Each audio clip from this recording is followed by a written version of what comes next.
Hi, today we've got a new hot air station to take a look at, and it's the new Metcal HCT-910, which is the long-awaited upgrade from the HCT-900. Now, I did a review of the HCT-900 a couple of years ago, and what we found is it's an extremely robust design, designed for heavy-duty use, but it was starting to fall behind a little bit compared to some of the competitors in terms of the user interface and functionality. So this is Metcal's answer to that, and we're going to have a look at this in detail today.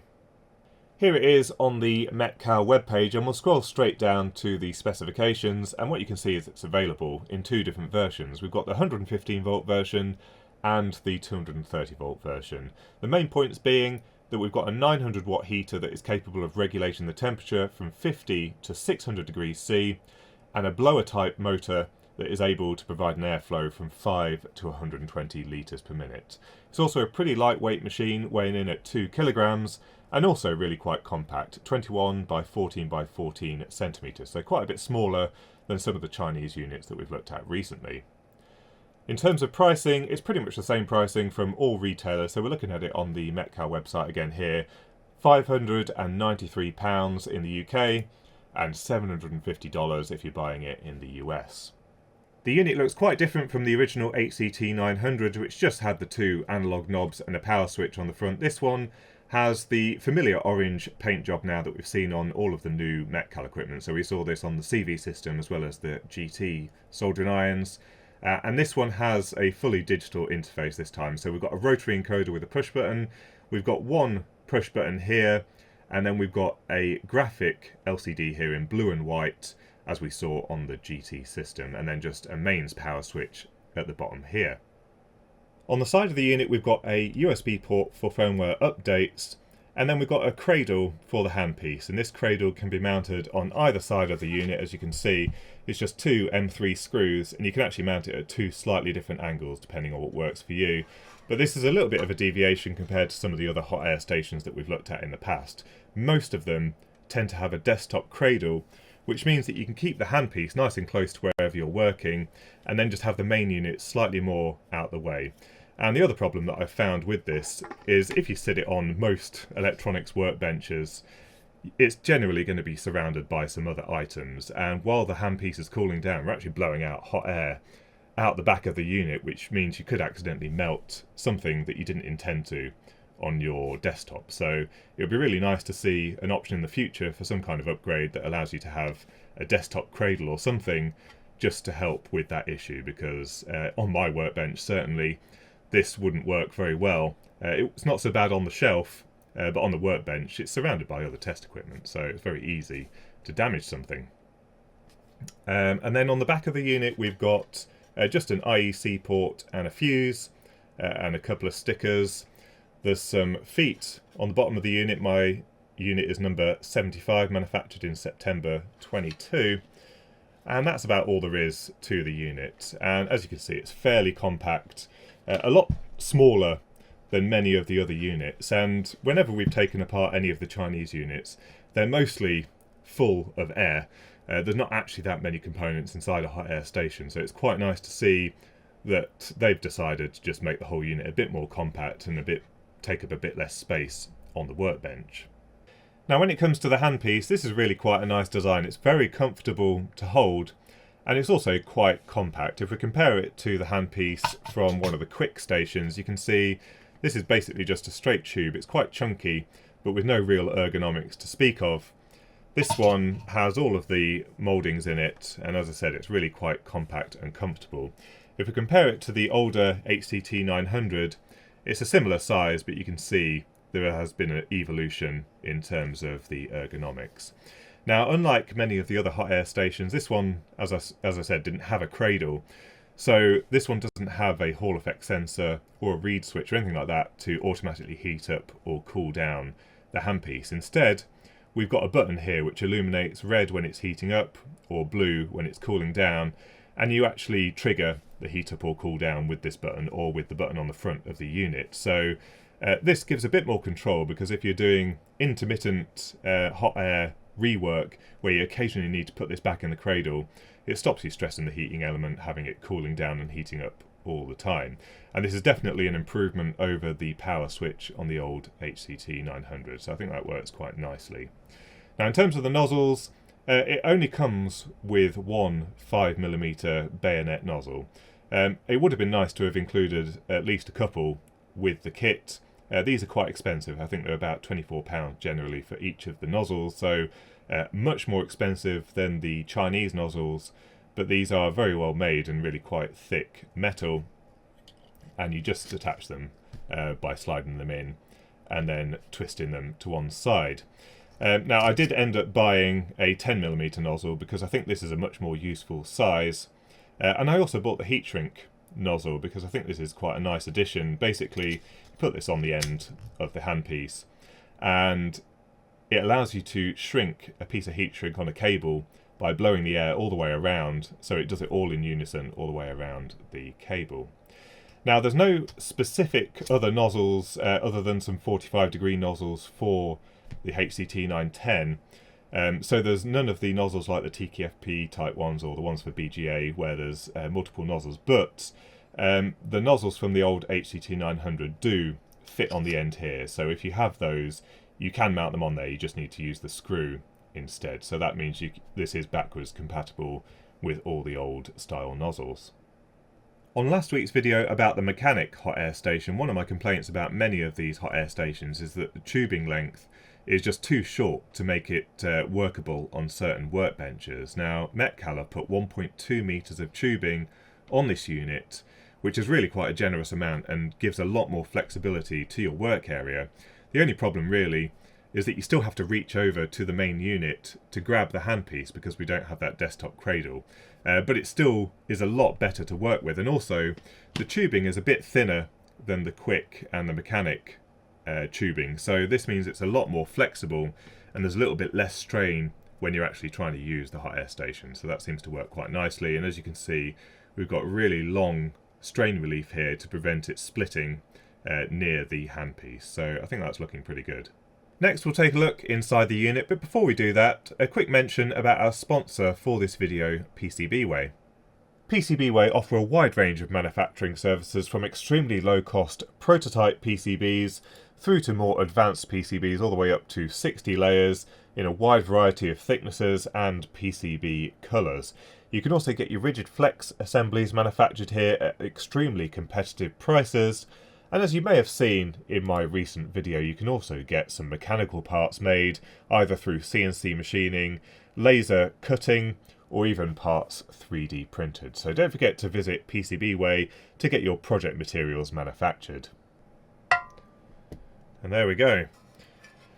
So the enclosure appears to be fully cast aluminium, very nicely machined as well, so that looks really, really good. I didn't mention before, it has got a textured finish and then painted black, but it's completely smooth on the inside. Very nice mould that they've used there for the casting process. The front panel as well appears to be the same material, cast aluminium. This subplate seems to be possibly steel or something like that. But let's take a closer look at the insides. This looks really quite neat. Right, so at the back here we've got a filtered IEC connector with the mains earth directly tied to the chassis just here. And then we've also got another connection from the chassis to this screw on this PCB here. And this is a Meanwell power supply, an EPS 1524, a 24 volt 15 watt power supply, universal input voltage. And for some strange reason they require that this be earthed through the screw here rather than providing a third pin on the mains connector here. So that's why they've got that tied to that screw terminal there. The mains goes from the IC connector, the live pole is fused, and then it goes off to a double pole rocker switch on the front panel to turn the mains on and off. So when you turn this off here, it's off fully. And then on its output here, it gets split two ways. So one goes off to the front panel PCB. This is the main supply for the mains powered heater in the handpiece, and the other one goes off to this switch mode power supply. And in fact, it looks like probably the only thing that's different between the 230 volt version and the 115 volt version is really just the heater. I'd be surprised if there is anything different on the main PCB. I think it would just be the heater. Then we've got the blower fan. Now this is actually quite a compact blower fan We've seen some extremely large fans in some of the quick stations. Even the TR1300A, which is rated for a similar airflow, had something that was probably twice the size, but this seems to be appropriately rated based on the part number that I've looked up here, and this is just a standard brushless blower fan. So we've got 0 volts, 24 volts, and the RPM output, so the main board can monitor the speed of this fan. This is on an anti-vibration mount. You can see the anti-vibration mounts at the bottom here, and then the output tube goes straight to the connector here, and you can also see all of the wires bundled down into that same connector, and then the wires go off to the handpiece through the tubing. So that all looks pretty good. As you can see, everything's really quite neat and tidy. We've got some ferrite chokes, and we've got one of those also on the 24 volt output from the switch mode power supply. And basically everything is all controlled by this front panel PCB, and everything looks nice and tidy. No modifications on this board from what I can see, powered by a PIC 32 microcontroller, and we've seen this on pretty much all of the new Metcal equipment. I think we saw it on some JBC equipment, so the PICs seem to be popular in this field. We've got an LM7805 5 volt regulator and probably a 3.3 volt regulator here for the PIC. We've got a few components up here. This looks like it's probably some flash, and we've got a USB connector. I think this PIC 32 has a USB peripheral on there, so that's for the firmware updates. A couple of header pins, so this is obviously the in-circuit serial programming header. There's also a 3-pin connector there, which I'm not sure what it does. Then we've got down here what appears to be the only piece of analog electronics on this PCB, provided that it is a single-sided load, which it looks like primarily. So this must be the op-amp for the thermocouple that's in the handpiece, getting it ready for the ADC on the PIC 32. And then over here we've got the mains connector, and it looks like we've got a dropper resistor, a bridge rectifier, and an optocoupler. So this must be the zero crossing detection for the AC control. And then we've got another optocoupler here for actually controlling what I presume is a triac that's attached to this heatsink. But as you can see, everything is very neatly assembled. This all looks really, really nice. Everything's cable tied together nicely. The only thing I've noticed, which is something that I always try and avoid when I design PCBs, is the use of two identical connectors here. This is a 24 volt input here, and this is probably the thermocouple. I might be wrong. There is the possibility at the assembly line of this being plugged into the wrong connector, just because it's the same type of connector. And when we're designing for production, what we try to avoid is any possibility of operator error, even though obviously this will be tested on the production line.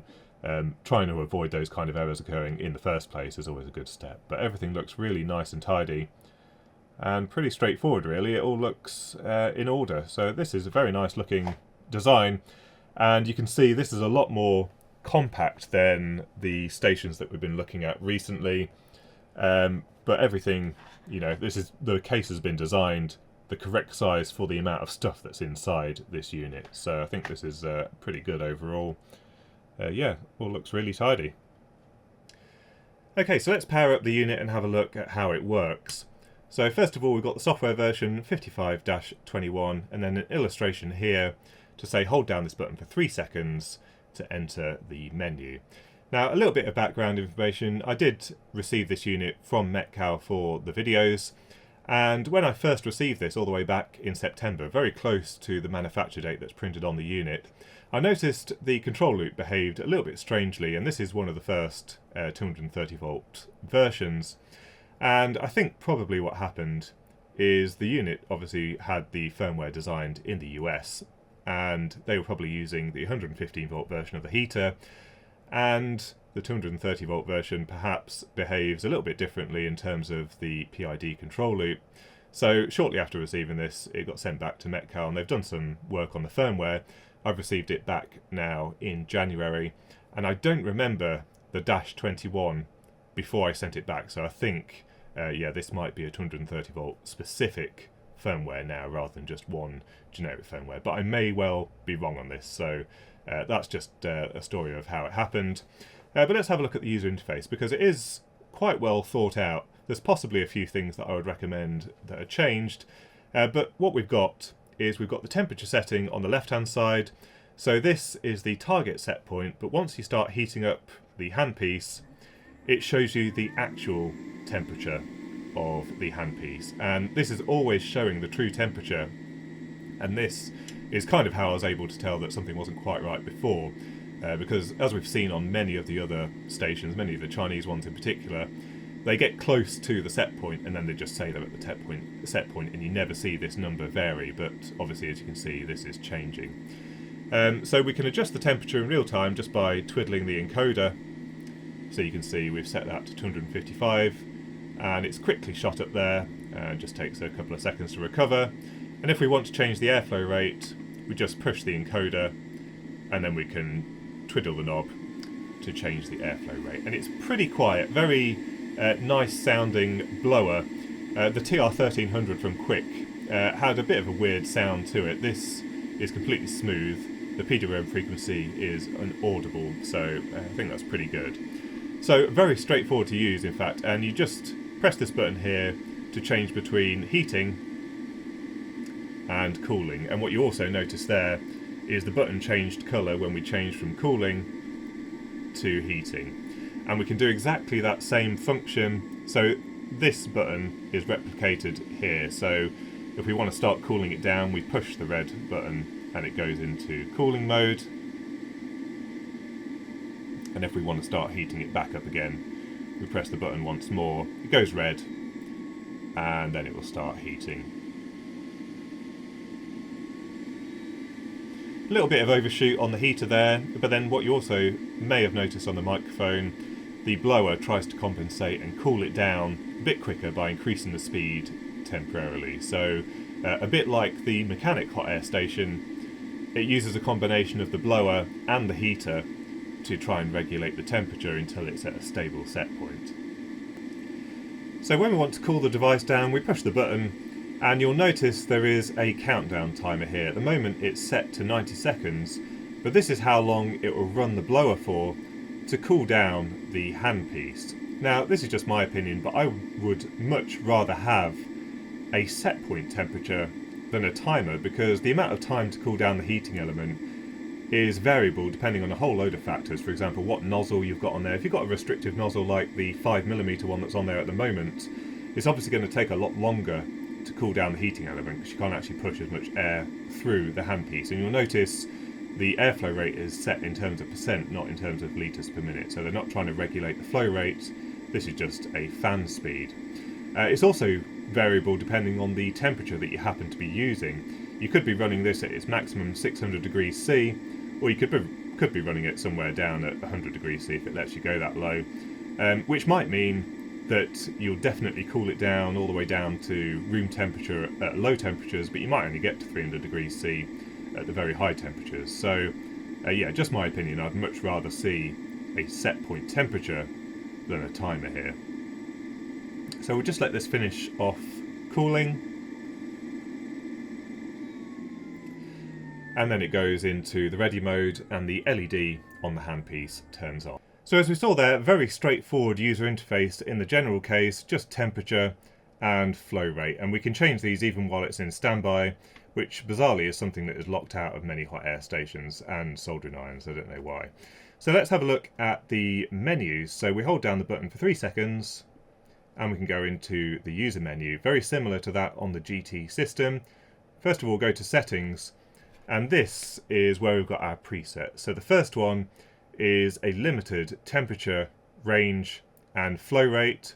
And then we've got 3 presets at the moment set to 400, 350 and 300 with a flow rate of 25 for each of those and a timer set to 10 seconds. Now what you'll notice is when we were using the device before, we didn't actually have access to any of these presets. You could only change the temperature and flow rate manually with the control knob, and I think that's a little bit of an oversight. I would much rather have the presets available at all times.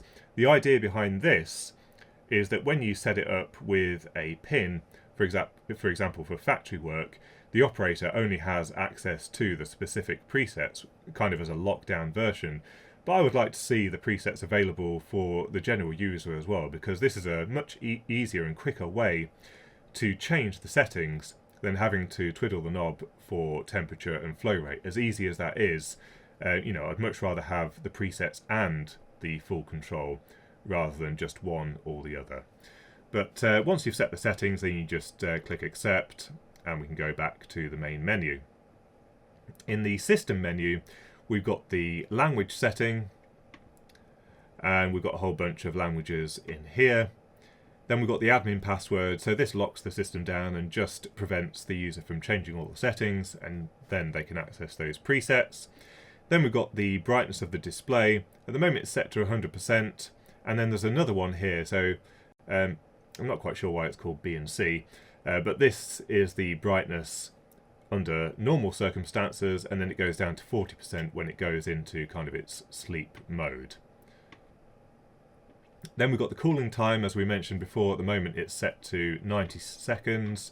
And what's the lowest this? So it won't go below 30 seconds. So maybe they've tested this enough to say 30 seconds is enough to cool the heating element sufficiently from any temperature and flow rate. But as I said, I'd much rather see a temperature set point than a timer on this kind of thing. We'll set it back to 90 seconds because that seems to give fairly decent results. And then finally, we've got the energy management, and there's a few timers and temperatures here. Now, one thing I didn't mention before is that the handpiece actually has an accelerometer in it, and it can detect when it's remained still for a certain period of time. So, for example, if you put it back in the cradle and don't move it, then the standby timer begins to activate. And the idea behind this is if you leave it in the cradle for a certain period of time, it will go to some set back temperature and flow rate until you start using it again. So to try and save the heating element, you know, if you're using it up at 500 degrees C, you might want it to, in this case, after 3 minutes, it will drop the temperature to 200 degrees C, and it will set the blower to 50%. So that's just kind of a standby feature. There is actually a sleep timer as well, so after 10 minutes it will put the unit into sleep mode, turn everything off fully. You can recover from that just by, I think, moving the handpiece, or you might have to push the button, I can't remember which. And then there's an option here just to disable all of these timers. And that's it really, that's all there is to the user interface. As I said, it would be nice to have the presets down here so that we can select those very rapidly. But overall, as it stands, it's a pretty straightforward user interface, and it seems to work quite nicely. Next, we'll have a quick look at the calibration of the unit, and what it's just made me realise is I don't remember seeing anything in the user interface to adjust the calibration or the offset. So if you're not happy with the calibration, I don't think there's any way to adjust that unless I'm mistaken.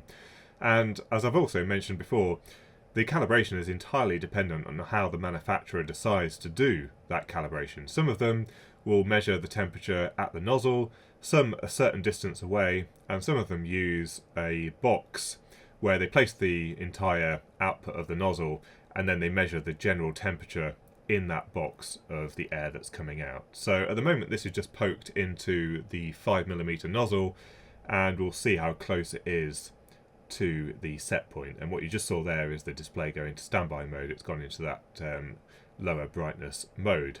So at the moment we're set to 270 degrees C, and let's start it up.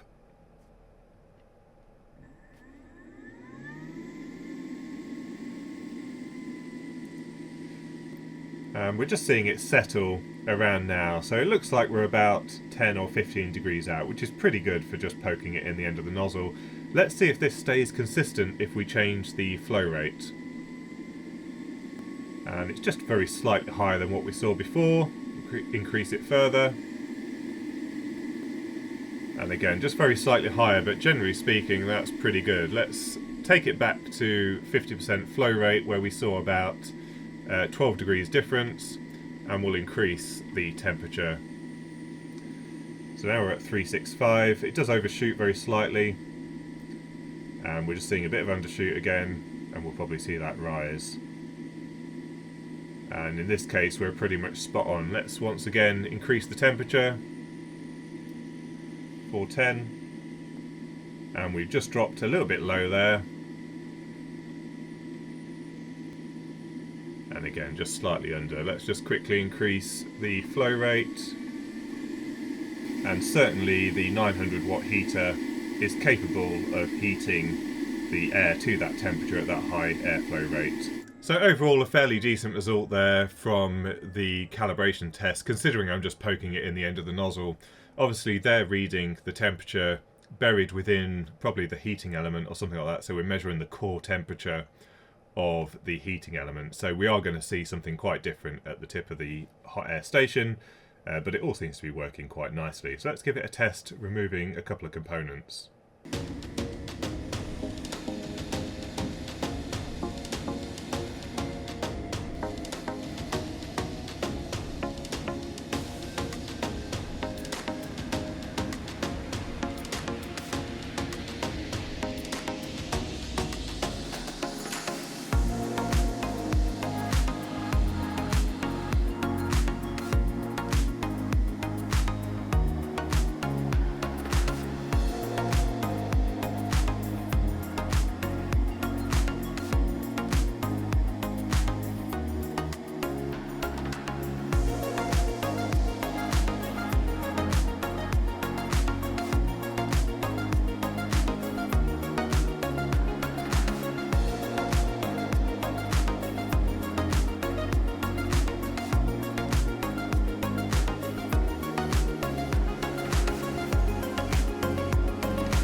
So there we go. I think this is probably the best hot air station that we've used to date and reviewed on the channel. Just a few little tweaks and I think it would be almost perfect. So in terms of firmware tweaks, I'd love to be able to have the presets available under all circumstances instead of just when it's pin locked.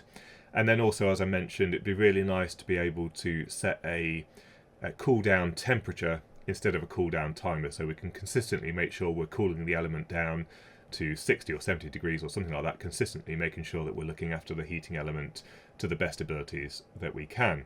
Then in terms of physical things, what I just noticed there when I was using the hot air nozzle, in the user menu it makes reference to using a silicone pad to remove the existing hot nozzle from the end of the handpiece, but it doesn't actually come with one of these silicone pads. I've got this because I've got other Metcal systems, but it'd be nice if they included something actually with a tab that's a bit bigger, because when you wrap this round the nozzle, it could, especially on the heat shrink nozzle, it could be quite easy to get your fingers still on some of the metal. So it'd be nice to see something with a bigger surface area here so that you're less at risk of burning your fingers.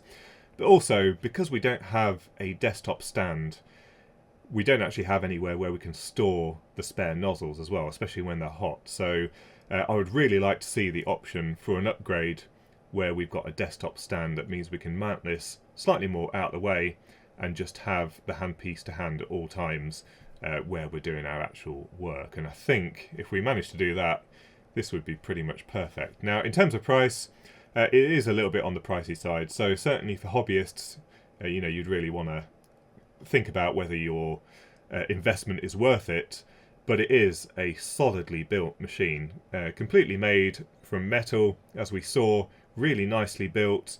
The inside's obviously very high quality, so we've got no concerns that parts of that system are going to fail, at least in the short term. So I do think this is a system that's designed to last. We will be able to get spare parts for it for quite a long time. That's one of the problems with some of these Chinese stations. It's difficult to get spare parts. The heaters are available for the previous version of this, and for all of the other soldering irons that Metcal make, you can still get spares. So that's one of the good things about buying from a reputable brand. But I'll let you make your own conclusions. Obviously, we're going to see this now being used in many future videos. This is going to replace the Quick that's sitting on my bench, and we'll really run this through its paces. But I'll put a link to the Metcal website in the description down below if you want to take a look. I do think it's a really nice system if you can get past the orange paint job. So a big thank you to Metcal for sending this unit through for the review. Big thank you to PCBWay for sponsoring these videos.